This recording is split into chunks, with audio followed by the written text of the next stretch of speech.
There are sounds that every car enthusiast recognizes instantly. The deep thunder of an American V8, the metallic scream of a Ferrari V12, or the unmistakable howl of a Formula One engine.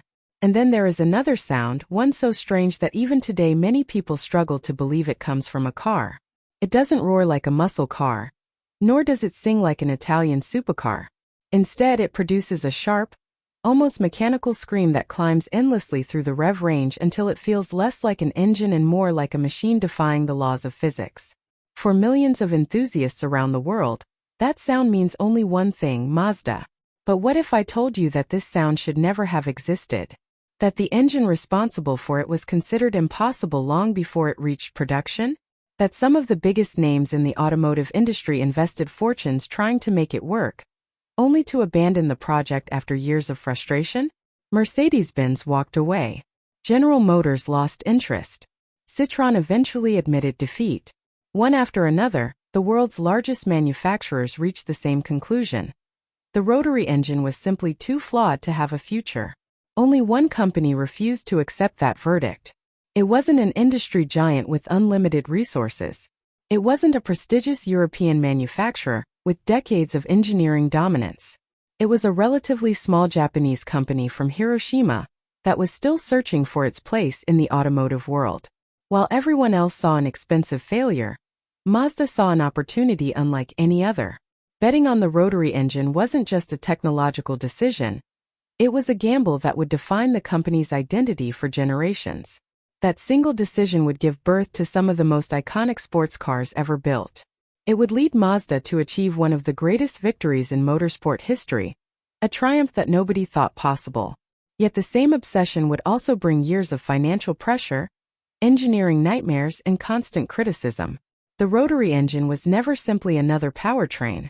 It became Mazda's identity, its greatest strength, and at times its greatest burden.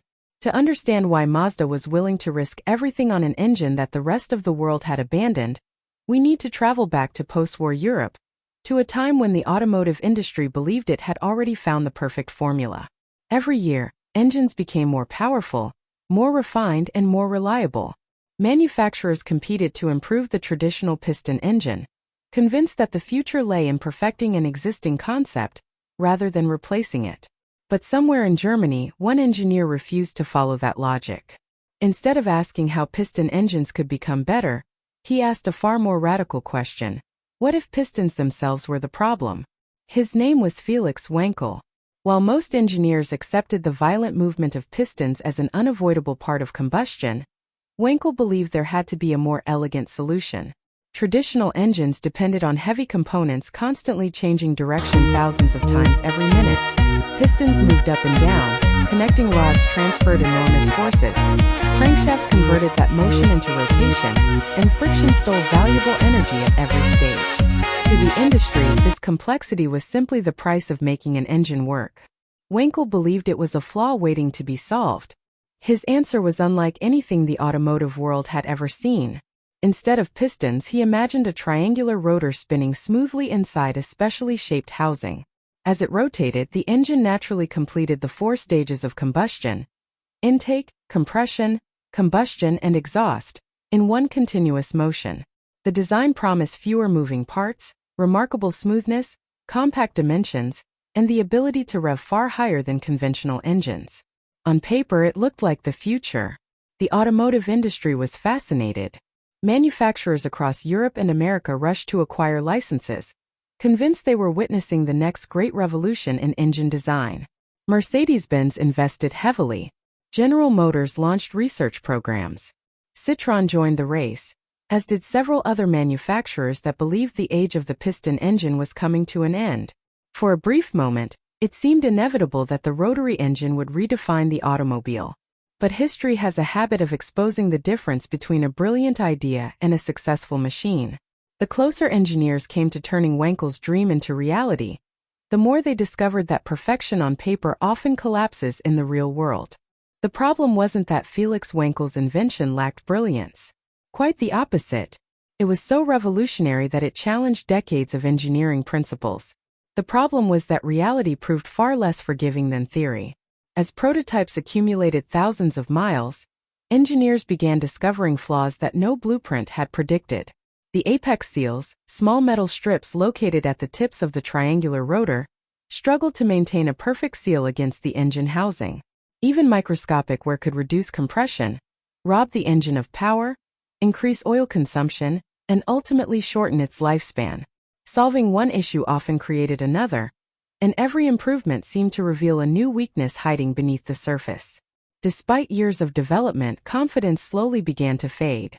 The same manufacturers that had once envisioned the rotary engine as the future of the automobile were now questioning whether that future would ever arrive. Research budgets shrank, ambitious projects were quietly canceled, and executives who had once praised the technology started looking elsewhere. By the late 1960s, what had begun as one of the most exciting engineering revolutions of the century was rapidly becoming one of its greatest disappointments. For most companies, the decision was simple. The conventional piston engine had continued to evolve, becoming more reliable, more efficient, and increasingly powerful. Why continue pouring millions into a technology that refused to mature when a proven alternative already existed? One by one, manufacturers abandoned the dream. Some left without ever producing a single rotary-powered production car, while others introduced limited models before accepting that the challenges outweighed the benefits. To the rest of the industry, the verdict was clear.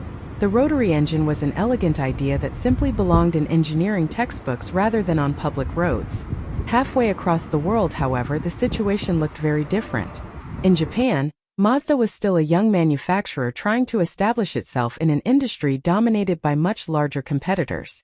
Companies like Toyota and Nissan already possessed stronger financial resources, broader product ranges, and growing international reputations. Mazda, by comparison, was fighting not only for market share but for its very identity. During the 1960s, the Japanese government encouraged mergers between smaller automakers in an effort to create stronger national champions capable of competing on the global stage. For Mazda, the possibility of losing its independence was becoming increasingly real. The company understood that surviving by copying its competitors was impossible. It needed something unique, something that would immediately distinguish every Mazda from every other car on the road. It needed a technological signature that no rival could easily reproduce. While the rest of the automotive world saw the rotary engine as an expensive mistake, Mazda's executives saw an opportunity to become impossible to ignore. It was one of the boldest decisions in automotive history. Mazda purchased the license to develop the Wankel engine at a time when many experts already believed the technology was approaching a dead end. The company wasn't betting on a proven success. It was betting on an idea that had disappointed nearly everyone who had touched it. Failure could have bankrupted the company. Success, on the other hand, could transform Mazda from a small regional manufacturer into a global name. The responsibility fell on a small group of engineers who quickly realized that simply copying the existing design would never be enough. If the rotary engine was going to survive, it would have to be reinvented. Day after day, month after month, they worked through countless failures, redesigning components, testing new materials, and searching for solutions to problems that many believed had no solution. The apex seals became their greatest obsession. Different metals were tested, lubrication systems were redesigned, manufacturing tolerances became increasingly precise, and prototypes were pushed to destruction over and over again. The work was exhausting, frustrating, and often discouraging. There were moments when the engine seemed close to success, only for another catastrophic failure to erase months of progress. Yet unlike their competitors, Mazda refused to walk away. Every setback only reinforced their determination. The engineers began referring to themselves as members of a team that would never surrender until the rotary engine proved its worth. Inside Mazda, this wasn't merely another research project anymore. It had become a mission. Years of relentless development finally produced a breakthrough. The improvements were not spectacular when viewed individually, but together they transformed the engine from an unreliable curiosity into something that could realistically power a production car. For the first time, Mazda believed it had achieved what so many others had failed to accomplish. In 1967, that belief became reality with the introduction of the Mazda Cosmo Sport. The Cosmo was far more than a beautiful sports car. It represented the triumph of persistence over doubt. Beneath its elegant bodywork lay an engine that most of the automotive industry had already declared impossible. Every kilometer it traveled challenged the idea that the rotary engine was destined to fail. Every satisfied customer became living proof that Mazda's gamble might actually pay off. The world watched with curiosity. Some remained skeptical, convinced that the rotary's weaknesses would eventually return. Others saw something extraordinary taking shape. What nobody realized at the time was that the Cosmosport was only the beginning. Over the next 2 decades, Mazda would refine the rotary engine into one of the most distinctive performance machines ever created, giving birth to a family of sports cars that would inspire generations of enthusiasts and forever change the company's place in automotive history. The Cosmosport was never designed to become a bestseller. It was too expensive, too unconventional, and far too risky for that. But sales were never the real objective. Mazda had built the Cosmo to prove something far more important. The rotary engine could survive outside the laboratory. It could power a real production car driven every day by ordinary people. More importantly, it announced to the world that Mazda was no longer just another Japanese manufacturer. It had found its identity. That identity only grew stronger throughout the 1970s. Mazda continued refining the rotary engine with remarkable determination, introducing models such as the RX-2, RX-3, and RX-4. These cars weren't necessarily the fastest on the road, nor were they the most luxurious. What made them special was the way they delivered performance. The rotary engine was incredibly compact, allowing engineers to position it lower and farther back in the chassis than a conventional piston engine. This improved weight distribution, reduced the car's center of gravity, and created handling characteristics that felt almost effortless. At the same time, the engine possessed a personality unlike anything drivers had experienced before. It loved to rev. While many piston engines became rough and strained as they approached the red line, the rotary seemed to come alive. The higher it revved, the happier it became. Its power delivery was smooth and almost turbine-like, while its unmistakable exhaust note grew into a piercing mechanical scream that became the signature of every rotary-powered Mazda. For enthusiasts, driving one was an experience that couldn't be measured on a specification sheet. It wasn't simply about horsepower or acceleration figures. It was about balance. It was about responsiveness. It was about the feeling that the engine and driver were working together in perfect harmony. The rotary demanded commitment. It encouraged drivers to explore the upper reaches of the tachometer, rewarding confidence with a soundtrack unlike anything else on 4 wheels. Then, in 1978, Mazda introduced the car that would define the rotary engine forever, the RX-7. Few cars have ever represented a company's philosophy so completely. Lightweight, beautifully proportioned, and built around the smallest possible engine, the RX-7 embodied the belief that performance didn't have to come from brute force. While many manufacturers were chasing larger engines and ever-increasing displacement, Mazda chose a completely different path. Rather than overpowering the competition, the RX-7 relied on precision, balance, and driver engagement. The first generation quickly gained a loyal following around the world, but it was only the beginning. Each new generation became more refined, more powerful, and more capable without abandoning the principles that had made the original so special. By the time the third generation RX-7 arrived in the early 1990s, Mazda had created what many enthusiasts still consider one of the greatest driver's cars ever built. Its twin-turbocharged rotary engine produced astonishing performance from an engine that displaced just 1.3 liters. On paper, the numbers seemed almost impossible. How could something so small compete with much larger 6-cylinder and 8-cylinder engines? Yet on the road, the RX-7 answered that question with remarkable confidence.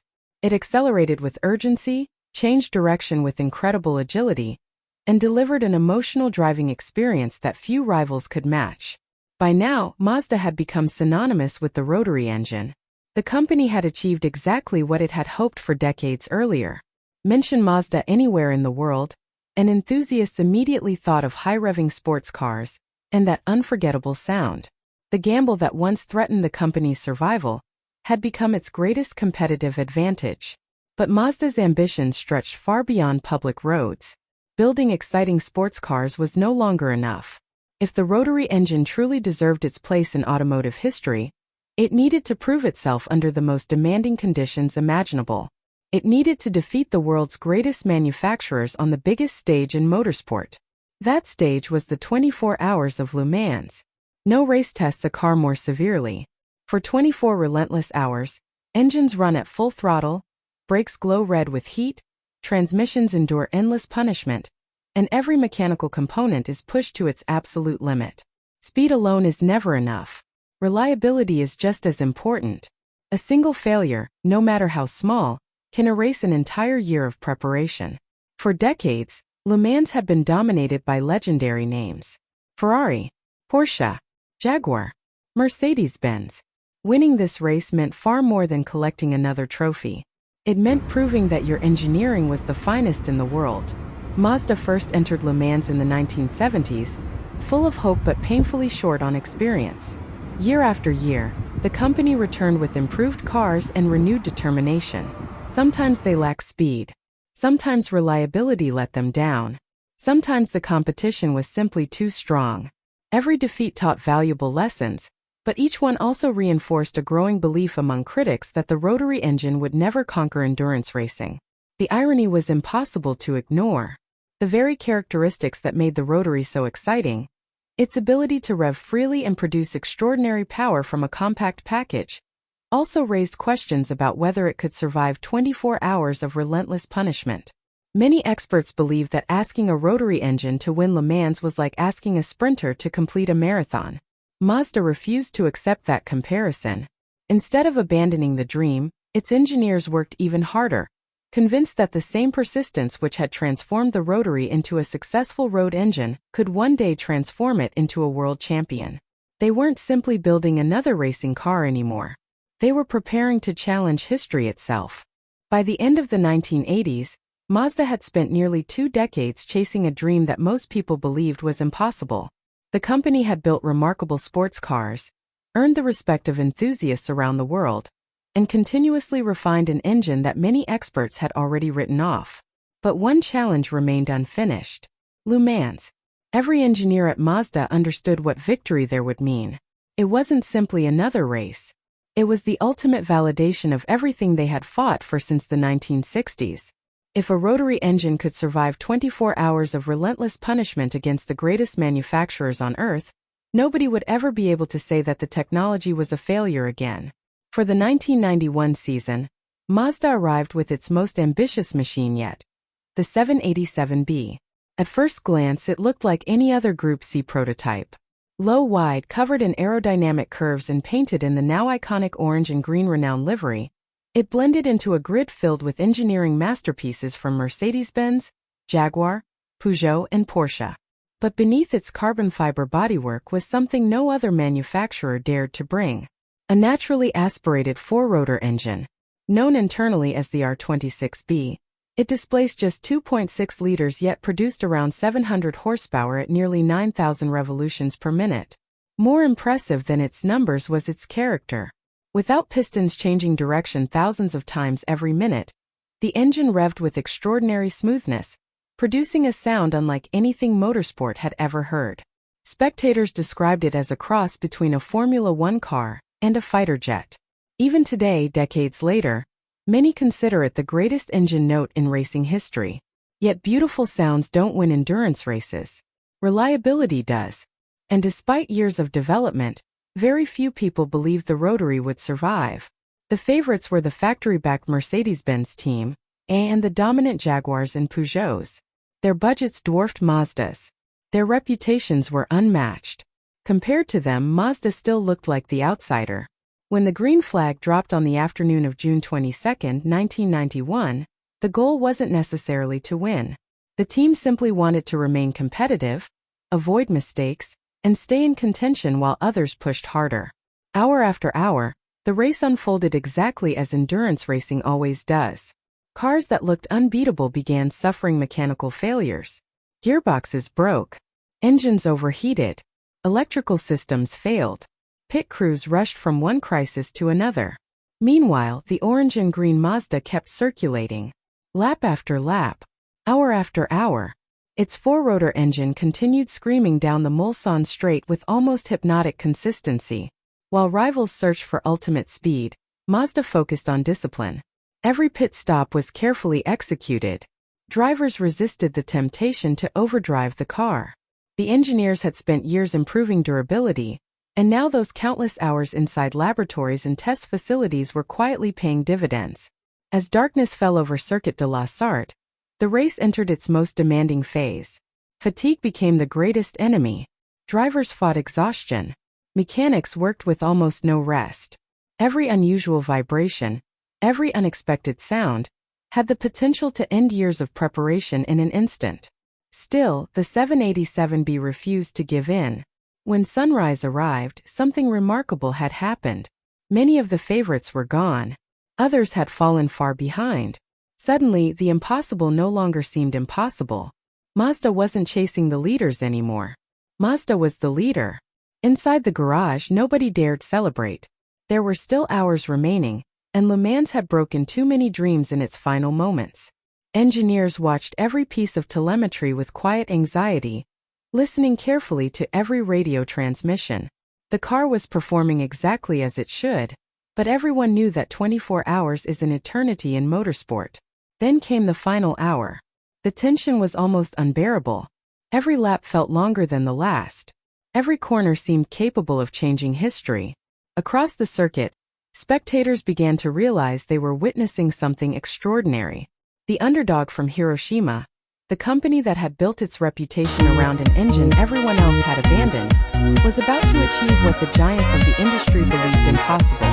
Finally, after 362 laps, the checkered flag waved. The Mazda 787B crossed the finish line. Against every prediction, against every engineering doubt, against decades of criticism, Mazda had won the 24 hours of Le Mans. The celebration that followed wasn't simply about a race victory. Mechanics embraced each other with tears in their eyes. Engineers who had dedicated their careers to the rotary engine stood in disbelief. For them, this wasn't just professional success. It was the culmination of 30 years of persistence, sacrifice, and unwavering belief. The achievement instantly entered automotive history. Mazda became the first Japanese manufacturer ever to win the 24 hours of Le Mans. Even more remarkably, the 787B remains the only car powered by a non-piston engine ever to win the race outright. More than 3 decades later, no one has repeated the feat. It should have been the beginning of a new era. Instead, it became the end of one. Only months after Mazda's historic victory, regulations for the top class of endurance racing changed. The rules would soon favor Formula One-style piston engines, effectively ending the rotary engine's future at Le Mans. The machine that had finally proven itself on the world's biggest stage would never again have the chance to defend its crown. It was one of the greatest ironies in automotive history. The rotary engine had achieved everything its critics said was impossible. But just as it reached the summit, the world had already begun moving in a different direction. For a brief moment, it seemed as though the rotary engine had finally silenced its critics. Mazda had accomplished what no other manufacturer had managed to do. The impossible machine had conquered the most demanding endurance race in the world, defeating companies with larger budgets, greater resources, and far more experience. If victory at Le Mans was the ultimate test of engineering, then surely the rotary engine had earned its place among the greatest automotive achievements of all time. But motorsport and the real world rarely follow the same rules. Winning races doesn't guarantee commercial success, and trophies cannot change the laws of physics. The truth was that the very characteristics that made the rotary engine extraordinary on a racetrack were becoming increasingly difficult to justify on public roads. While governments around the world tightened emissions regulations and consumers demanded better fuel economy, the rotary continued fighting battles it had never truly won. Its greatest strength had always been simplicity. Ironically, that simplicity concealed one of the most complex engineering problems in the automotive world. Unlike a piston engine, where each cylinder is sealed by piston rings moving in a relatively predictable motion, the rotary relied on 3 tiny components known as apex seals.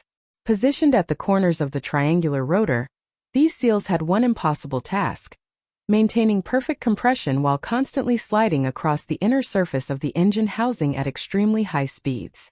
Imagine dragging the edge of a razor blade across a curved metal surface thousands of times every minute. Now imagine expecting that razor blade to perform flawlessly for hundreds of thousands of miles. That was the challenge Mazda's engineers faced. Over the years, they improved materials, redesigned lubrication systems, and dramatically increased durability. Modern rotary engines were far more reliable than the early versions that had damaged the technology's reputation during the 1960s. But they could never completely eliminate wear.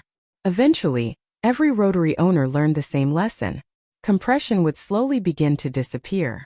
Cold starts became more difficult. Power gradually faded. And rebuilding the engine became part of the ownership experience. For devoted enthusiasts, this wasn't necessarily a deal-breaker. Many accepted it as the price of driving something unique. They treated rotary rebuilds almost like a rite of passage, a reminder that extraordinary machines often demand extraordinary commitment. For ordinary buyers, however, the story was very different. Most people don't dream about rebuilding their engine. They simply want a car that starts every morning. Then there was fuel consumption. On paper, the rotary engine's compact size suggested efficiency. In reality, it often consumed as much fuel as engines with significantly larger displacement. The unusual shape of its combustion chamber made it difficult for the air-fuel mixture to burn completely. Small pockets of unburned fuel escaped during combustion, reducing efficiency and increasing emissions at exactly the moment environmental concerns were becoming impossible to ignore. Oil consumption created another misunderstanding. Owners unfamiliar with the technology were often alarmed to discover that their engine required regular oil top-ups. But unlike conventional engines, this wasn't necessarily a defect. Mazda intentionally injected small amounts of oil into the combustion chamber to lubricate the apex seals. In other words, the engine was designed to burn oil as part of its normal operation. To enthusiasts, it was simply part of the rotary's personality. To environmental regulators, it was becoming increasingly difficult to accept. As the years passed, emissions standards became stricter across Europe, North America, and Japan. Every new regulation demanded cleaner combustion, lower fuel consumption, and reduced exhaust emissions. Conventional piston engines adapted through direct injection, variable valve timing, turbocharging, and increasingly sophisticated engine management systems. The rotary had no valves. No conventional cylinders. No easy path toward compliance. Mazda refused to surrender. Its engineers continued searching for solutions, convinced that decades of experience would eventually overcome the engine's weaknesses. They introduced new materials, improved electronic controls, and developed the Renesas engine, the most advanced production rotary ever built. In 2003, that engine found its home inside the Mazda RX-8. Unlike the raw, uncompromising RX-7, the RX-8 represented a different philosophy. It retained the unmistakable character of the rotary, while becoming more practical for everyday life. It offered 4 seats, clever rear-hinge doors, and a surprisingly comfortable cabin, making it one of the few genuine sports cars that families could realistically own. Critics praised its balance. Drivers loved its steering. Journalists admired its willingness to rev beyond 9,000 revolutions per minute. And once again, anyone who heard it accelerate understood immediately that no piston engine sounded quite like it. Yet beneath all those qualities, the old challenges never completely disappeared. Some owners experienced premature compression loss. Others struggled with flooding after repeated short trips. Fuel economy remained disappointing. As online forums filled with stories of expensive engine rebuilds, the rotary's reputation once again became divided between passionate defenders and frustrated critics. Then came the moment Mazda had feared for years. The introduction of increasingly strict Euro 5 emissions regulations left almost no room for compromise. Meeting the new standards would require an enormous investment with no guarantee of long-term success. The engineering challenge was no longer simply difficult, it was becoming economically impossible. Mazda faced one of the hardest decisions in its history: continue spending billions trying to preserve an engine that the market no longer wanted, or accept that one of the most distinctive chapters in automotive history had reached its conclusion. In 2012, production of the RX-8 officially ended. For the first time in nearly half a century, Mazda no longer sold a rotary-powered production car. To many enthusiasts, it felt like attending the funeral of an old friend. The engine that had defined generations of sports cars, the engine that had carried Mazda to glory at Le Mans, the engine that had inspired countless engineers around the world, had finally fallen silent. Or at least, that's what everyone believed. For more than a decade, the rotary engine seemed destined to become nothing more than a memory. Its story was told in museums, at classic car gatherings, and on internet forums where owners exchanged maintenance tips and reminisced about late-night drives in their RX-7s and RX-8s. Every few months, rumors would surface claiming that Mazda was preparing a comeback. Concept cars appeared. Patent filings were discovered. Executives hinted that research had never truly stopped. Enthusiasts clung to every piece of news, hoping that one day the unmistakable scream of the rotary would return. Most people dismissed those rumors. The automotive industry had entered a completely different era. Manufacturers were no longer competing to build higher-revving engines. They were racing toward electrification. Governments announced deadlines for ending the sale of new gasoline-powered vehicles. Emissions regulations became stricter every year, and billions of dollars were being invested in batteries rather than combustion engines. If there was ever a time when the rotary engine truly had no place, this seemed to be it. And yet, inside Mazda, something unusual was happening. Unlike many manufacturers that simply abandoned old technologies, Mazda had never completely closed the chapter on the rotary. Even after the RX-8 disappeared from showrooms, a small team of engineers quietly continued refining the concept. They weren't trying to recreate the past or build another RX-7. Instead, they asked a very different question. What if the rotary engine had failed because it had been given the wrong job? For decades, engineers had forced it to do everything. It had to deliver power across the entire rev range, satisfy emissions regulations under constantly changing driving conditions, remain fuel-efficient during city traffic, survive long highway journeys, and compete with piston engines that had benefited from more than a century of continuous development. Perhaps that had always been asking too much. After all, every engine has strengths and weaknesses. The piston engine became dominant because it offered the best overall compromise. The rotary, however, had always excelled in a few very specific areas. It was extraordinarily compact, produced very little vibration. It was mechanically simple and exceptionally smooth when operating at a constant speed. Suddenly, those characteristics began to look surprisingly relevant. Electric vehicles introduced a new possibility. Unlike traditional hybrid systems, some electric cars use a small gasoline engine not to drive the wheels directly, but simply to generate electricity whenever the battery begins running low. Because that engine can operate at a steady, optimized speed instead of constantly accelerating and decelerating, many of the rotary's historical weaknesses become far less significant. The idea almost seemed poetic. The engine that had spent decades trying to compete with piston engines would finally stop competing altogether. Instead of powering the car, it would power the future. In 2023, Mazda officially revealed the MX-30 REV. For rotary enthusiasts, seeing the famous rotor symbol return to a production vehicle was an emotional moment. It wasn't the triumphant return of a lightweight sports car, and it certainly wasn't the successor to the RX-7 that so many fans had dreamed about. The rotary no longer sent power directly to the wheels.